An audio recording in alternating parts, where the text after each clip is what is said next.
We're now joined by the new OC for the Texas Longhorns. Coach, when you see a guy like that, Deontay Foreman, it's Texas high school football. What is it like for you now to be back in the state where you cut your chops as a head coach? Yeah, I love it. It's great being back. I consider this home, even though I was born in Ohio.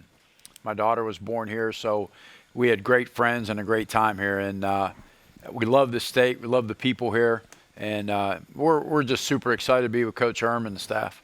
What's different? What has stayed the same about the dynamic in terms of recruiting in the state of Texas, or just being around the prospects and the players? Well, I think obviously the players are getting bigger, faster. Recruiting has gone a lot faster across the board, as we're all seeing. Kids are getting offered a lot earlier, and it's hard. I think in the state of Texas, there's so many kids that play football. There's a lot of misses sometimes, and the reason that is a lot of programs have senior-laden teams as their programs work up, and there's really good young players that are coming up that might be playing JV just because the guy ahead of them has got a Division I scholarship. So I think you got to be patient in recruiting, especially in a state like this where there's so much talent. I've heard from time to time there's been knocks on some positions in the state of Texas maybe being maxed out, overdeveloped almost. How do you go about when you scout to make sure that a guy is polished, he's got the fundamentals you want, but there's still that room to grow? How do you see that? Well, I think there's always room to grow. I mean, there's still young kids going in and being maturing into young men. So there's always going to be that both mentally and physically. But can they do what we need them to do? Like my position, can the quarterback do what I need the quarterback to do to be successful? That's what I look at. I don't look at yards and stats and completions and touchdowns. I think that's irrelevant. It's hard to compare talent level of teams you're playing. So it's mechanically, it's fundamentally, it's athletically. Can he do mentally?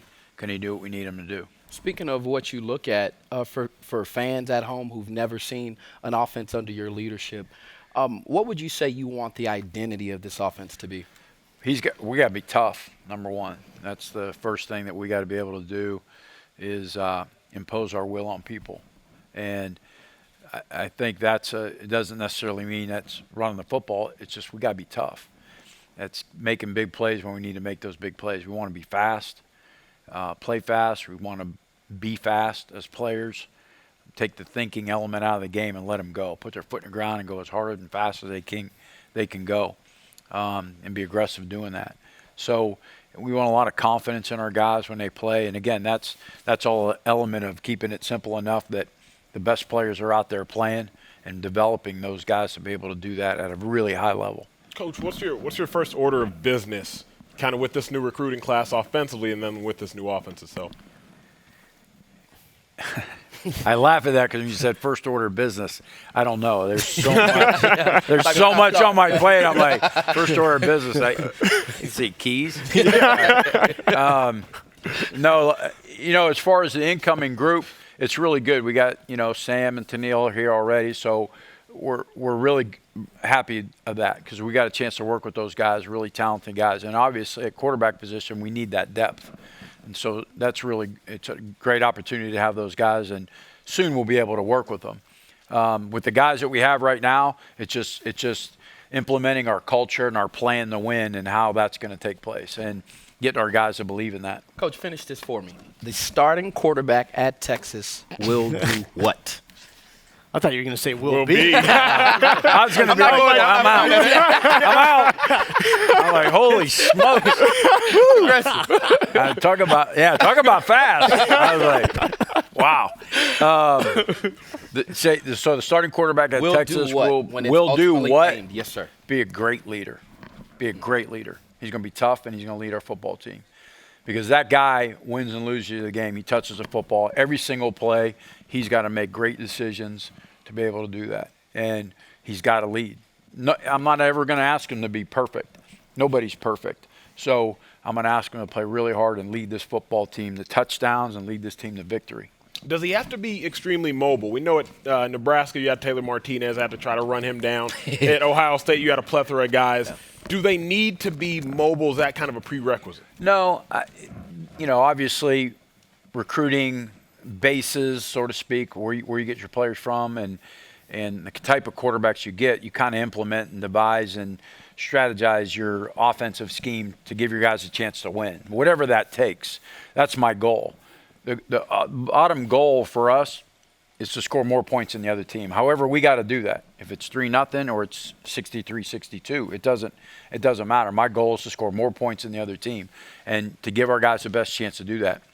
I think he has to be able to keep plays alive. He's got to be athletic enough to extend plays. And you watch all the great quarterbacks that do that, that's what they do.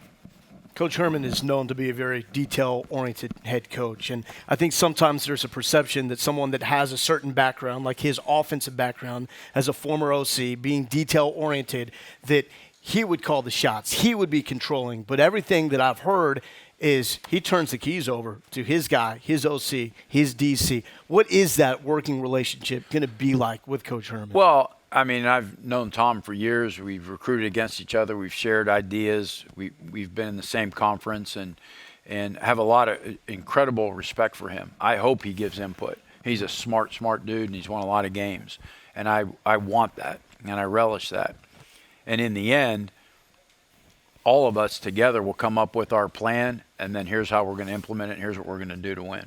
What makes you believe University of Texas, with this staff, that this is going to be it, that this is going to work and this is going to produce the results that you want it to produce? The biggest thing, there's a lot of I always use the term theory and testimony. If you've ever heard this before, there's a lot of theory that goes into play with this is how it's going to be. And then it's what people hope for and people say that are going to happen. Then there's theory that there's actual evidence to back it up.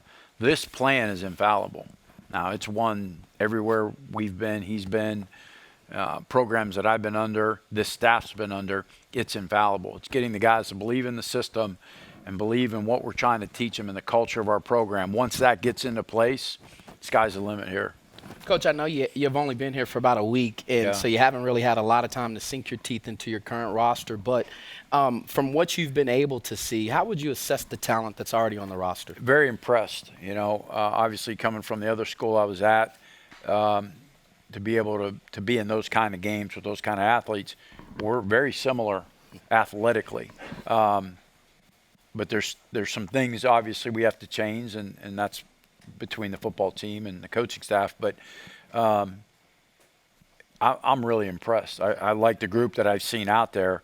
I think, again, once we were able to fix the things we feel like we need to with these guys, it's going to be a lot of fun.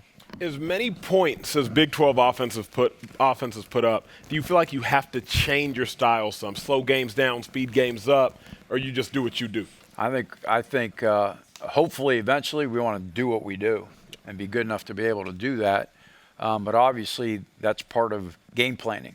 What do we have to do to win the game? That comes from Coach Herman, our special teams coordinators, defense coordinator, offense coordinator. We sit down, hey, we're going to have to score this game, guys.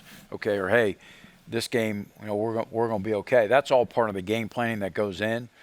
I don't think there's ever an opportunity we're not going to be aggressive on offense. So I don't see us saying, let's just kind of run this thing and get out the game. Let's try to win it 7-0. I don't think that ain't happening. Everybody's always looking for what's next. What do you think is next in offense, Big 12, college football in general? I don't know. It's such goes in a circle. Odd fronts and not odd fronts, and cover 2 now cover 3, and it just goes in a big circle. So it's hard to really tell what the next thing is going to be.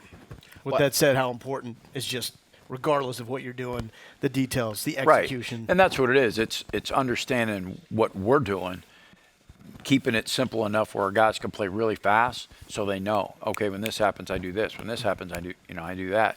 There's no thinking like, well, we never covered that.